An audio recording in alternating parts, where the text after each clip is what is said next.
valeur d'une femme ne dépend pas de ce qu'elle a fait autrefois.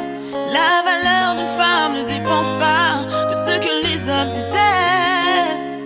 La valeur d'une femme dépend de sa destinée en Jésus.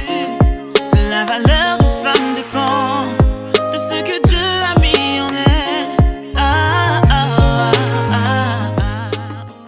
Bonjour, nous sommes de retour sur notre émission Woman Expression, l'émission dédiée aux femmes, par les femmes et pour les femmes.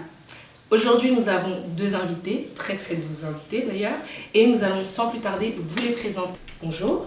Bonjour, je suis heureuse d'être avec vous aujourd'hui, je suis la sœur Alexandra. Bonjour, je suis la sœur Rachel.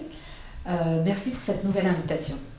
Oui, parce que Rachel, elle était déjà là la dernière fois. Effectivement, nous la rencontrons à nouveau.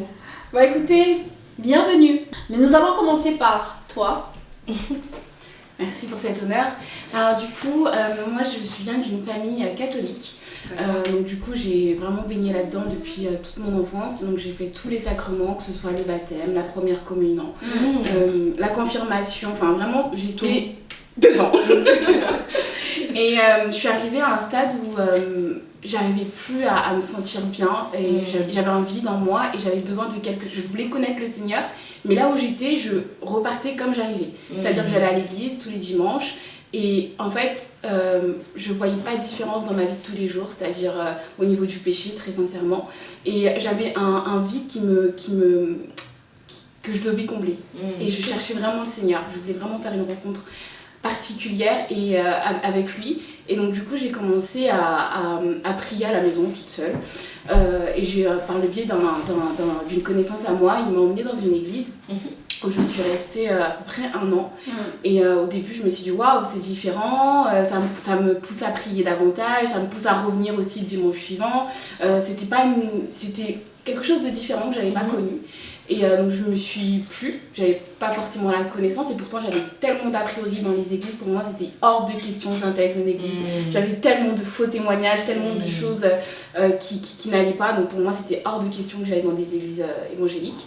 Et donc du coup je suis partie là-bas pendant 1 an et en fait il y avait des pratiques qui me paraissaient bizarre. Et au bout d'un moment, j'ai commencé à me poser des questions, j'ai commencé à demander à Dieu, est-ce que c'est vraiment là que tu m'attends? Est-ce que c'est vraiment là que tu es, surtout?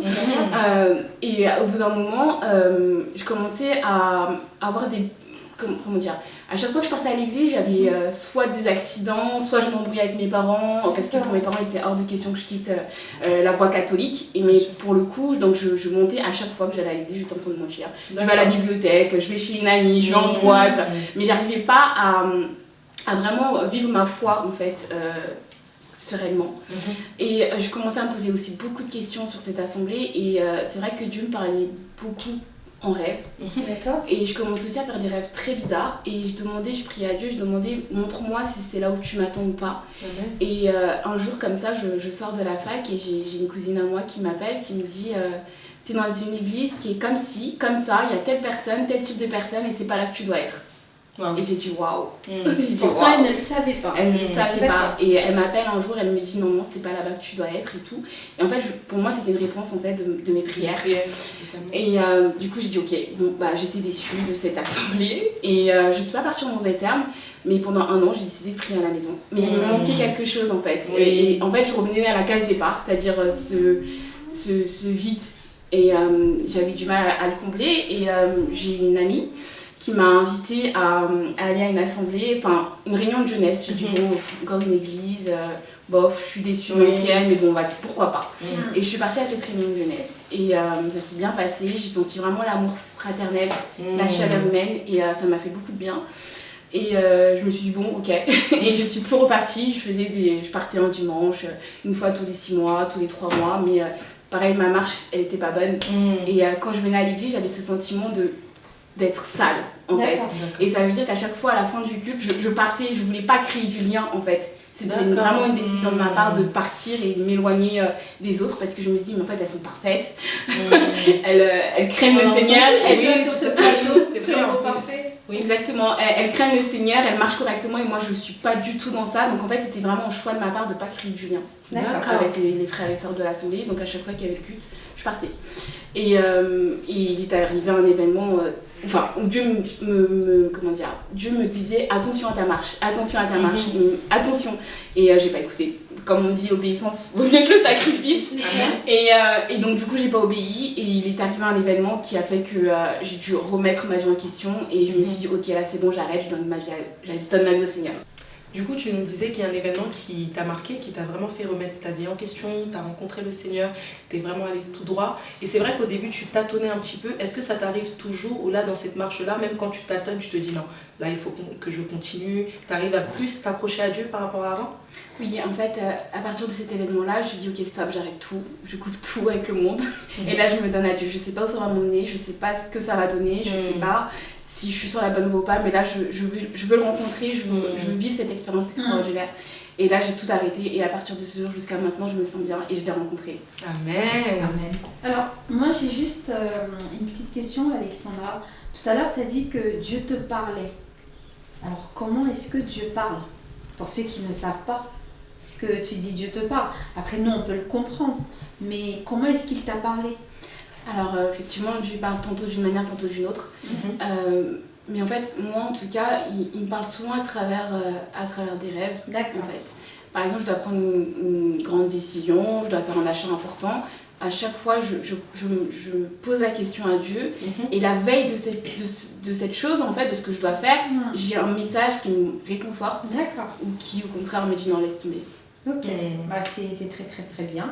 Pour ceux qui ne savent pas, Dieu parle au travers des rêves, donc s'il vous a peut-être déjà parlé, écoutez-le. Alors Laetitia, je te laisse commencer.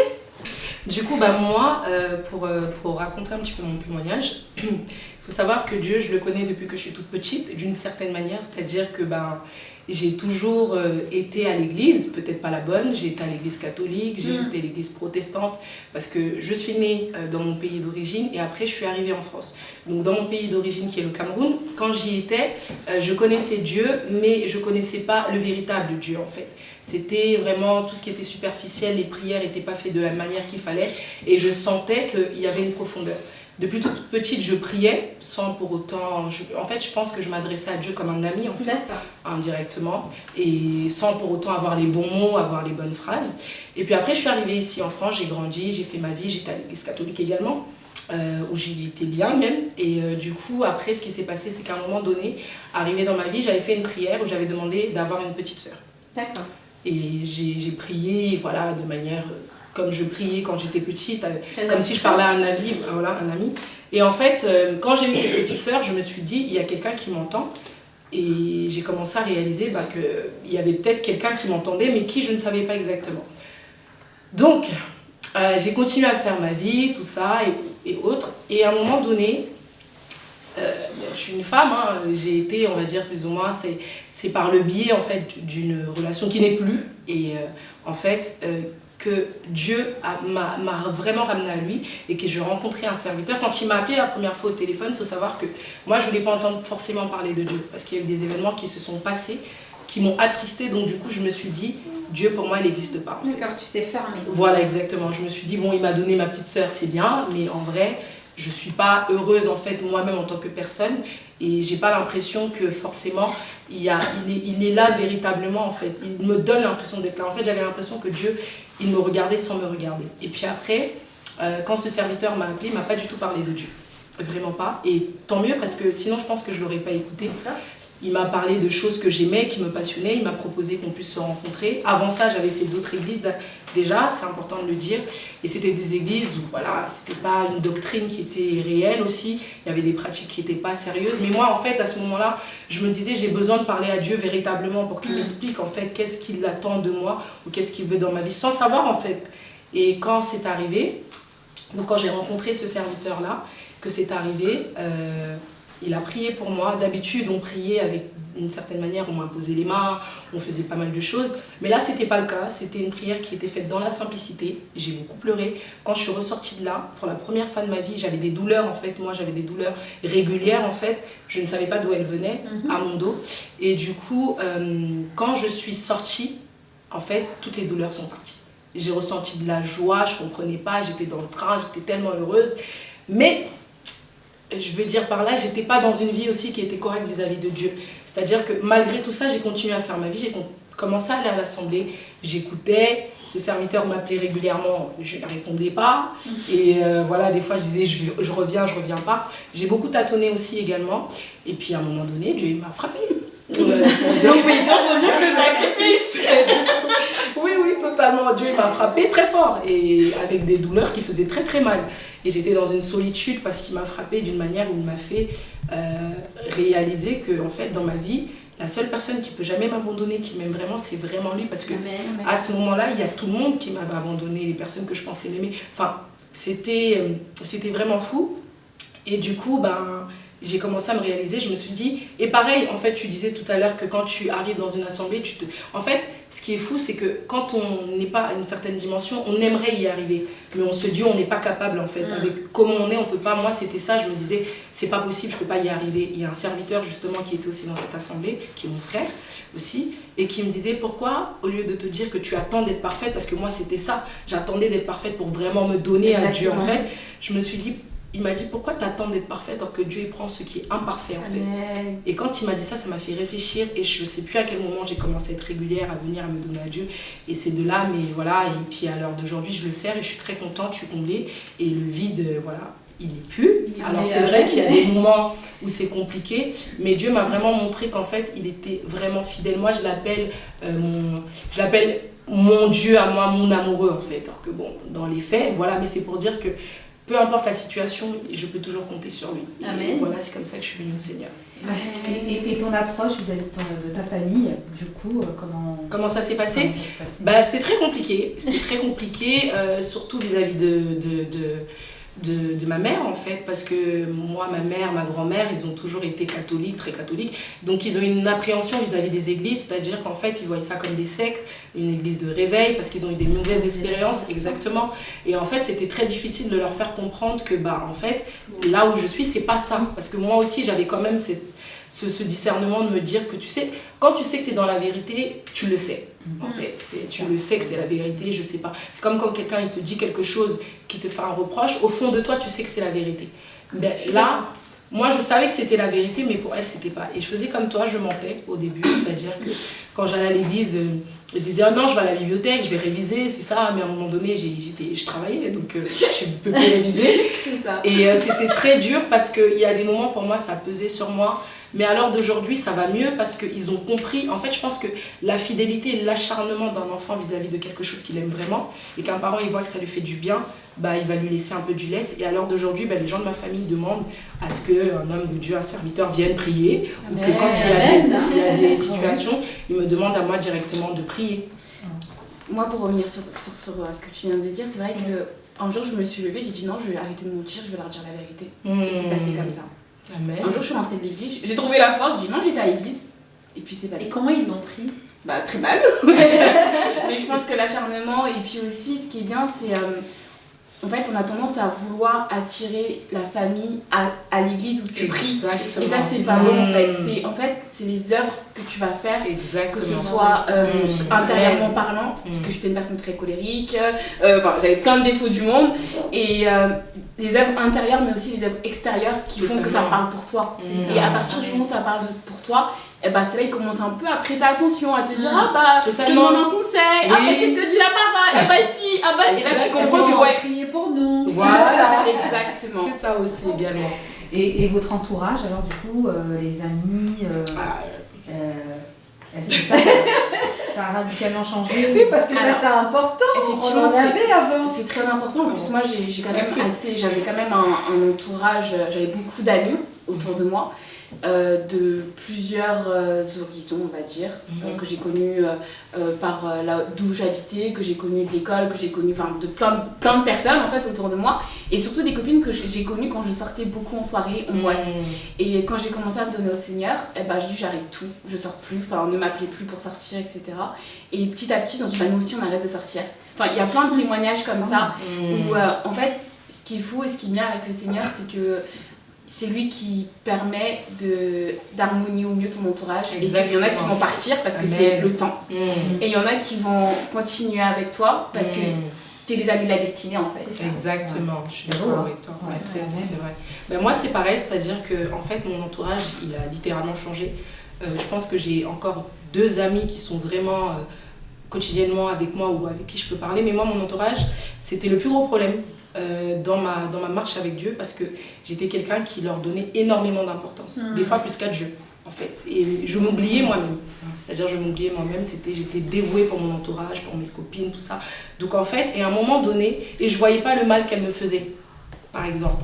Et je voyais pas aussi, j'arrivais pas à voir le mal en fait chez les gens, jusqu'à ce que Dieu me fasse comprendre qu'il peut y en avoir. Pas pour dire que ces personnes sont mauvaises, mais indirectement, on n'a plus les mêmes priorités, on marche pas de la même manière. Je peux essayer de te changer, mais si t'as pas envie, ça sert à rien.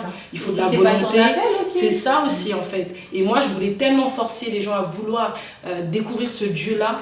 Et ben, à un moment donné, Dieu il a utilisé des manières très très fortes pour me montrer que elles ne sont pas faites pour toi et c'est pas l'entourage qu'il te faut. Ça m'a fait très mal, vraiment, et je pèse mes mots, mais ça m'a fait du bien dans la finalité parce que je me suis dit, en fait, c'est un mal pour un bien parce que j'ai gagné encore plus que ce que je n'ai perdu.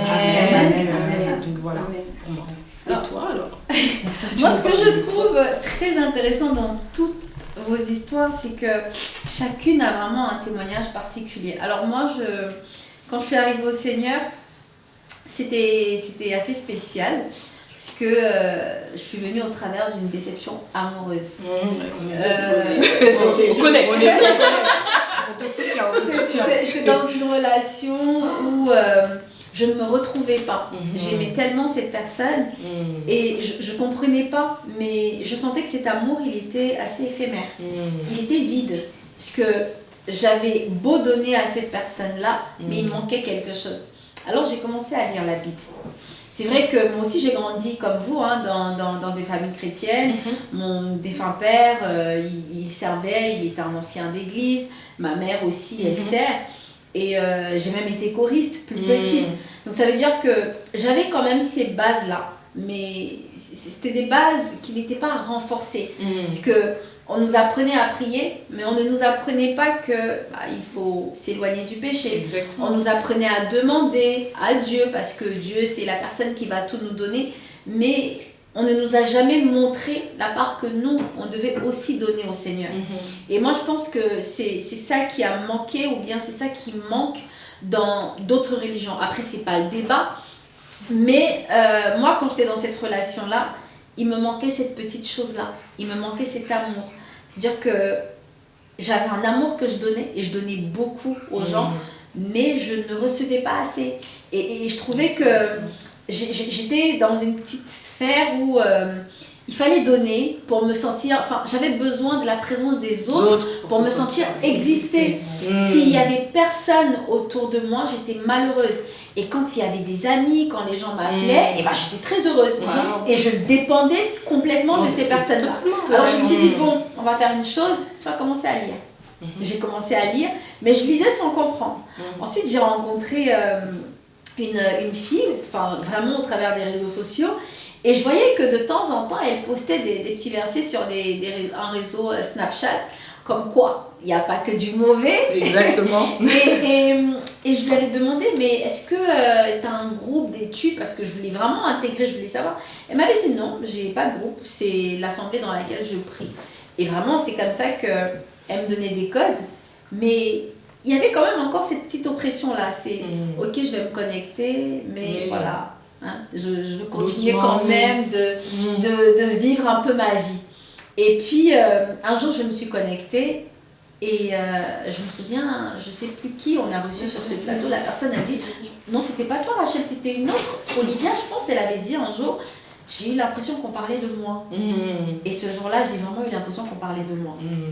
Mais je me suis dit, il y a un problème. J'ai laissé, ensuite il y a eu un autre problème.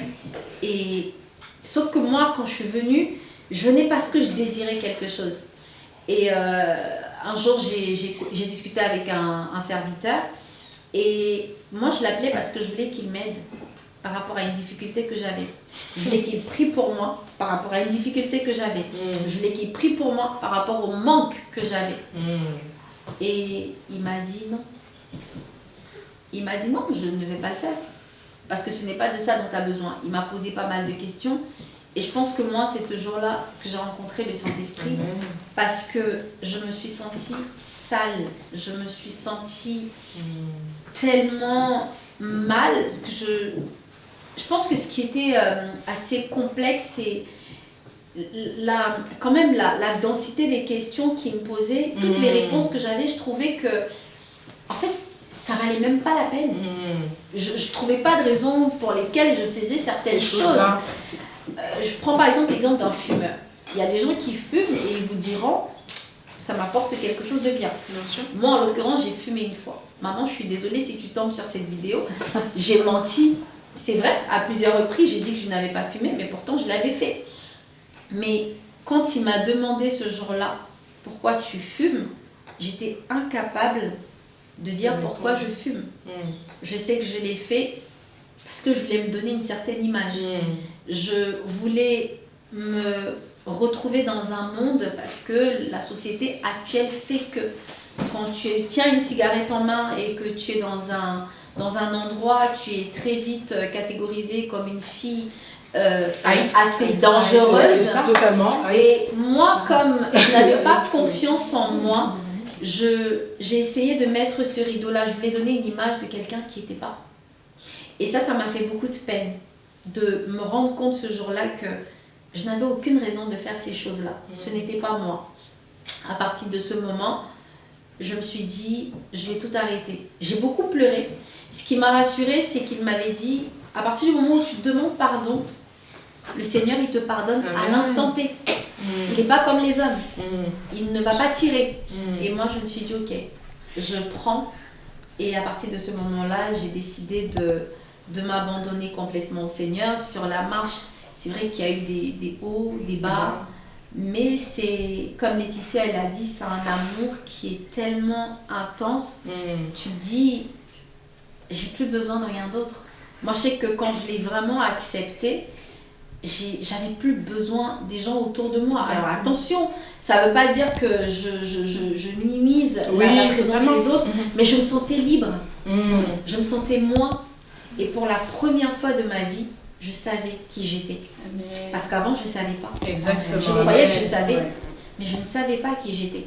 Je vivais dans une ombre. Je prenais l'image de quelqu'un qui n'était même pas moi. Parce que toutes ces choses que j'ai faites, je ne les ai pas faites parce que je le voulais. Je les ai faites parce que je voulais plaire à des gens qui, pour la plupart, ne me connaissaient même pas. Les réseaux sociaux. Et c'est intéressant ce que tu disais parce que j'ai vécu la même chose. C'est-à-dire que avant que je me convertisse réellement, j'avais besoin d'être entourée, j'avais besoin d'avoir beaucoup d'amis à mes côtés. Et donc du coup, ça me permettait aussi de ne pas prier parce que viens, on va un tel, viens, on va là-bas, viens, on va là-bas. Bah, du coup, soit j'étais dehors, soit j'étais avec des personnes, et en fait, j'avais pas le temps de prier. Mais maintenant, à l'heure d'aujourd'hui, au contraire, j'aime la solitude parce que je me retrouve avec le Seigneur. Et là, c'est là que tu vois que vraiment, t'as plus besoin des gens, enfin si, comme tu le disais, c'est important, mais pas mais c'est plus pour la même raison. C'est ça, c'est exactement ça le mot. Je pense que ce n'est vraiment plus pour la même raison. Tu voulais dire quelque chose, Rachel? Oui, je trouve ton témoignage intéressant parce que c'est très paradoxal. Ce qui est marrant, c'est que tu as dit que quand ton ressenti, tu allais directement ouvrir la Bible, c'est ce que tu as dit. Et en même temps, quand tu as rencontré l'homme de Dieu, tu voulais que tout de suite, il prie pour toi et que les choses se règlent. Donc en fait, tu as ce côté où tu cherchais quelque chose et en même temps, tu n'étais pas patiente, tu le voulais tout de suite. C'est ça. Et c'est là qu'on t'a remis à l'ordre en te disant, non, il y a un chemin et tu vas le suivre, quoi. Et je peux vous dire que j'ai dû attendre beaucoup d'années avant qu'il me donne ce que je pense on a vraiment tout attendu. Est-ce que, par exemple, dans l'attente, vous vous dites, et dans le temps, est-ce que vous vous êtes déjà posé la question et vous avez eu des regrets à vous dire « J'aurais aimé rencontrer le Seigneur avant ». Alors, si je peux répondre. En fait, j'aurais aimé occulter certaines choses que j'ai pu faire, mais si je devais refaire le même chemin, je referais la même chose parce que ça m'a permis d'être là où je suis aujourd'hui et la relation que j'ai avec le Seigneur. Je comprends.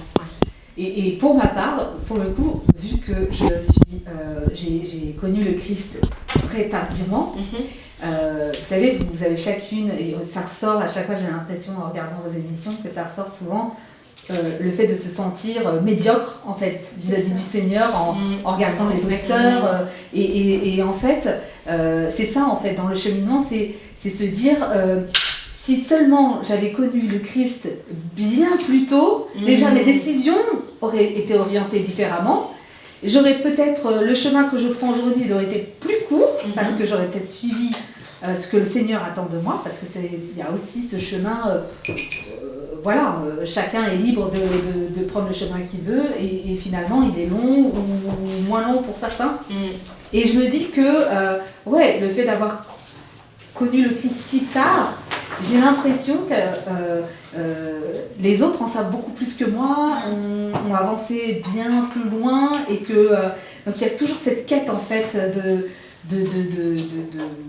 d'amour du Seigneur, de suivre son chemin et d'en savoir plus et de vivre sur ce que tu as dit tout à l'heure, une expérience réelle et concrète.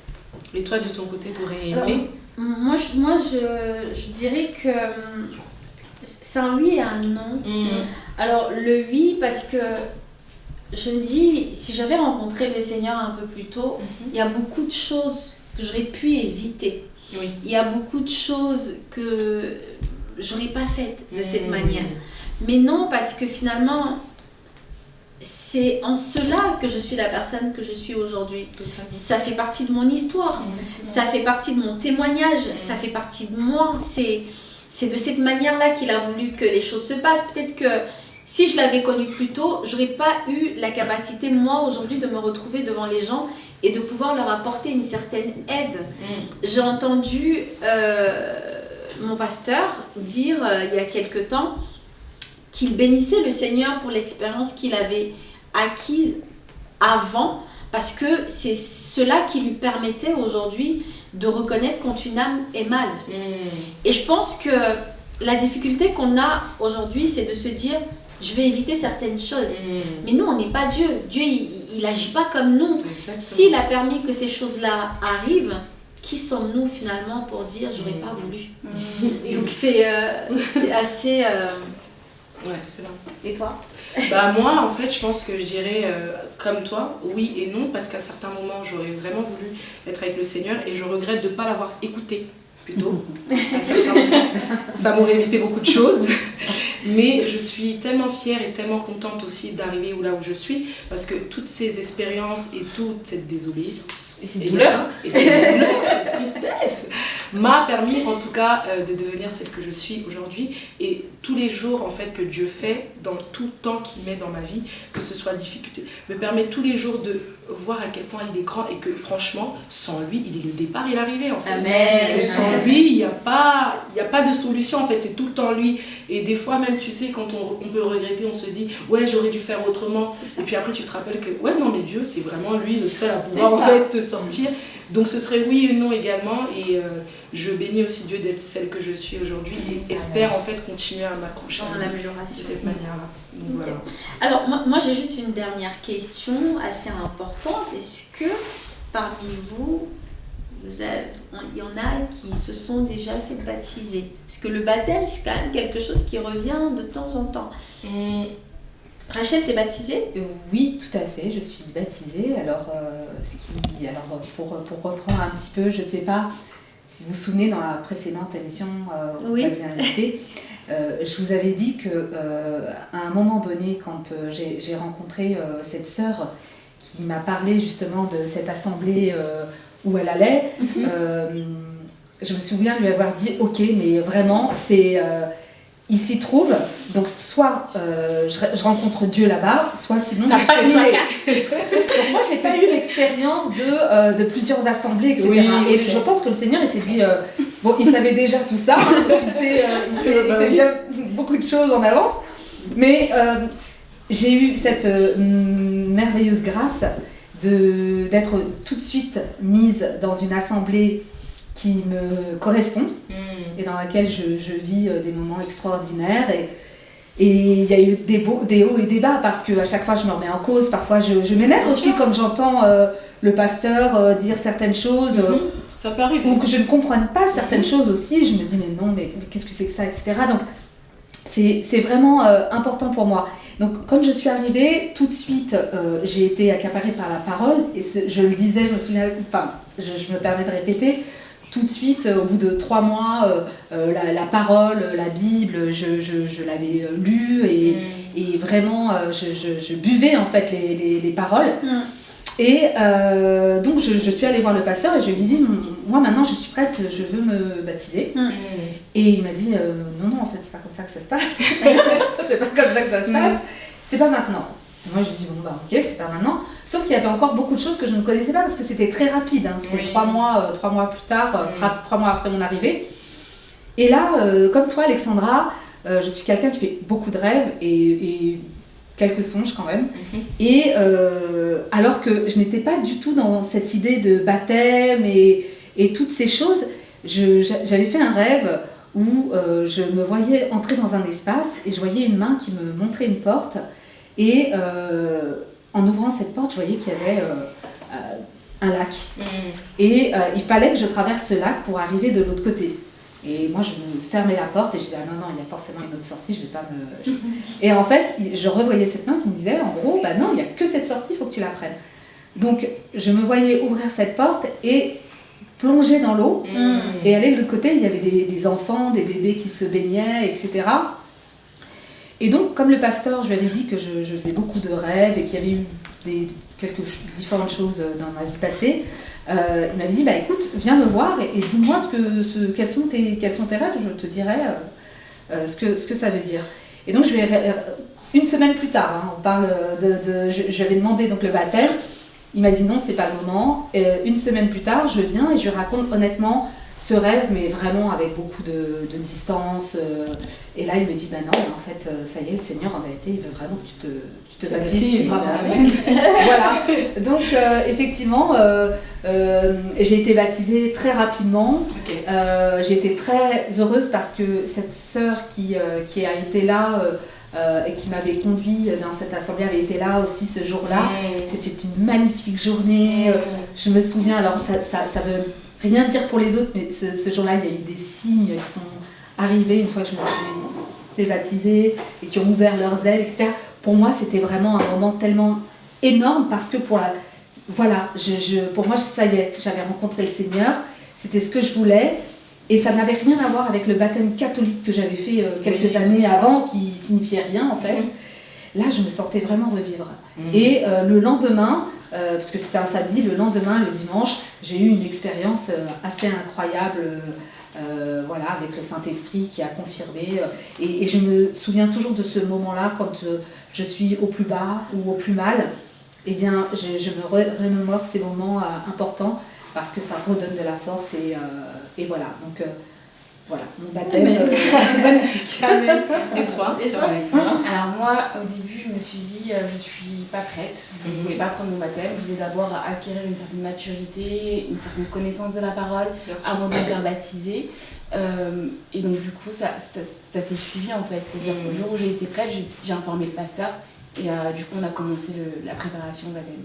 Et c'était vraiment choix. Enfin, c'était pas un phénomène de mode. C'était vraiment. Là, je voulais être prête de faire. Et toi? Alors moi, c'était très rapide. Non, rapide dans le cœur. Mais dans l'action, non, c'était autre chose. Rapide dans le cœur, parce que moi, quand j'ai commencé à aimer le Seigneur, je n'avais qu'une envie. C'était de lui appartenir. Et je savais que le baptême, c'était vraiment cet engagement-là. Pour moi, c'était important. Et je sais qu'à l'époque, cette sœur-là que j'avais rencontrée, elle me disait tout le temps, attention, si tu prends le baptême, il y a des trucs que tu ne pourras plus faire. Hein. Là, tu es un peu très engagée. Tu as sur ta tête. C'est ça. Mais moi, je le voulais. Donc pour moi, c'était quand j'ai écouté la parole, je l'ai accepté. Pour moi, c'était sûr, je le voulais. Après, j'ai dû attendre un peu. Mais dans les faits, c'était ça. Et toi, Laetitia? Bah moi, ça a pris beaucoup plus de temps parce que quand je suis arrivée à l'assemblée, je servais plus ou moins, parce que je servais mais j'étais pas vraiment constante. Et après, à un moment donné, Dieu m'a grondée dans un rêve et j'ai fait un rêve où je voyais vraiment quelqu'un qui me grondait. C'était un animal, un lion. Et en fait, c'était Dieu qui me demandait de m'engager parce que voilà, il fallait que je puisse me mettre en accord avec sa parole vis-à-vis du service si je voulais aller plus loin dans mon service. C'est vrai que j'avais toujours cette appréhension de me dire oui, mais je vais me baptiser, je suis pas encore parfaite, il y a des choses que j'ai pas encore abandonnées. Et pareil, le pasteur m'a fait comprendre qu'il n'a pas besoin, Dieu, de ta perfection Exactement. pour te donner. Et voilà, je me suis baptisée un jour qui faisait très froid. Mais ça m'a fait du bien, j'étais contente. Et après, voilà, j'ai suivi ma marche avec Dieu. Et puis voilà, j'en suis aujourd'hui. Que Dieu soit béni. Bah écoutez, mes sœurs, nous avons été très très très heureuses de vous recevoir sur ce plateau. Merci. Que Dieu vous bénisse vraiment et vous encourage. Nous vous encourageons, nous nous encourageons à continuer dans notre marche avec le Seigneur. À vous autres qui nous suivez, nous vous disons encore, pour parler du baptême, n'hésitez pas, n'attendez pas le bon moment pour vous faire baptiser. Le Seigneur vous aime, Jésus-Christ vous aime. Si vous entendez toutes ces choses, c'est parce qu'il a envie de vous sauver. Il n'y a pas de bon moment pour se donner au Seigneur. Personne, chacun de vous a un appel. Si vous entendez sa voix, juste laissez-vous aller, c'est le plus important. Les jugements, ne regardez pas la marche d'un tel, ne regardez pas la marche d'un autre, des amis. Chacun a son histoire avec le Seigneur. Et moi, ma prière vraiment pour vous tous qui allez regarder cette vidéo, c'est qu'un jour, vous puissiez vous aussi faire votre expérience personnelle avec le Seigneur. Amen. Que Dieu vous bénisse. Amen. Merci.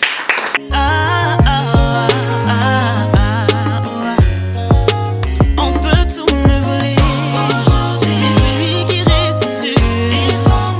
On peut me critiquer, mais celui qui justifie. On peut me rabaisser, mais celui qui est. Je ne suis pas né